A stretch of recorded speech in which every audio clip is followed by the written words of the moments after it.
നാടിന്റെ വികസനം സാധ്യമാകണമെങ്കിൽ തദ്ദേശ സ്വയംഭരണ സ്ഥാപനങ്ങളെ കൂടുതലായി ശക്തിപ്പെടുത്തണമെന്നും സ്വന്തമായി വരുമാനമുണ്ടാക്കുവാനുള്ള പ്രവർത്തനങ്ങൾ കണ്ടെത്തണമെന്നും പ്രതിപക്ഷ നേതാവ് വി.ഡി. സതീശൻ കയ്പമംഗലം ഗ്രാമപഞ്ചായത്തിലെ നവീകരിച്ച ബസ് സ്റ്റാൻഡ് ഉദ്ഘാടനം ചെയ്ത് സംസാരിക്കുകയായിരുന്നു പ്രതിപക്ഷ നേതാവ്.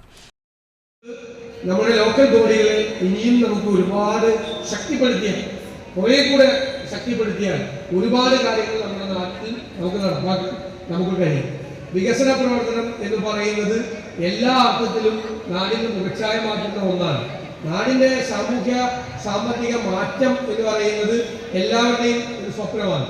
അതിന് വിദ്യാഭ്യാസ സ്ഥാപനങ്ങൾ, പൊതുസ്ഥാപനങ്ങൾ, ഇങ്ങനെ ഒരുപാട് കാര്യങ്ങൾ ഉണ്ടാകണം. ഒരുപാട് അടിസ്ഥാന സൗകര്യ വികസനം ഉണ്ടാകണം. ഇപ്പൊ ഹൈവേയുടെ എല്ലാം വികസനം പൂർത്തിയാകുമ്പോൾ അതിന്റെ കൂടി അനുബന്ധമായിട്ടുള്ള മാറ്റം നമ്മുടെ നാട്ടിൽ ഉണ്ടാകണം.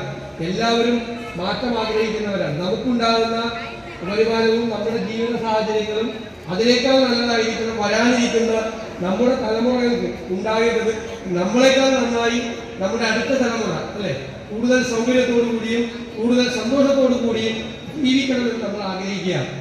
വികസനം എന്നത് നാടിന്റെ മുഖച്ഛായ മാറ്റുന്നതാണ്. വരും തലമുറയ്ക്ക് കൂടുതൽ സൗകര്യപ്രദവും പ്രയോജനമാകുന്ന രീതിയിൽ അടിസ്ഥാന വികസനം ഉൾപ്പെടെ മാറ്റങ്ങൾ വരുത്തേണ്ടതുണ്ടെന്നും എല്ലാവരും വരികയും പോവുകയും ചെയ്യുന്നിടമാണ് ബസ് സ്റ്റാൻഡുകൾ. അത് വൃത്തിയായും ഭംഗിയായും സൂക്ഷിക്കേണ്ടതിന്റെ ഉത്തരവാദിത്വം നമ്മൾക്ക് എല്ലാവർക്കും ഉണ്ടെന്നും പ്രതിപക്ഷ നേതാവ് പറഞ്ഞു. ഇ.ടി. ടൈസൺ എം.എൽ.എ. അധ്യക്ഷനായി. മുൻ ഗ്രാമപഞ്ചായത്ത് പ്രസിഡന്റുമാരായ P.A. മുഹമ്മദ് അലി, ബീന സുരേന്ദ്രൻ, അനിത ബാബു എന്നിവരെ പ്രതിപക്ഷ നേതാവ് ചടങ്ങിൽ ആദരിച്ചു.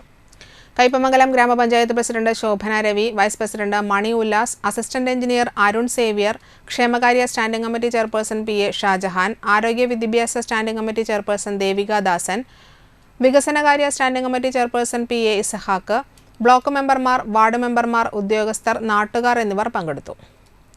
കയ്പമംഗലം ഗ്രാമപഞ്ചായത്ത് 2023-24 വാർഷിക പദ്ധതിയിൽ ഉൾപ്പെട്ട ബസ് സ്റ്റാൻഡ് നവീകരണം ഒന്നാംഘട്ട പദ്ധതിയിൽ വികസന ഫണ്ടിൽ നിന്ന് 15 ലക്ഷം രൂപയും 2024-25 വാർഷിക പദ്ധതിയിൽ ഉൾപ്പെട്ട രണ്ടാംഘട്ട പദ്ധതിയിൽ 3 ലക്ഷം രൂപയും വകയിരുത്തിയാണ് നിർമ്മാണം പൂർത്തീകരിച്ചത്.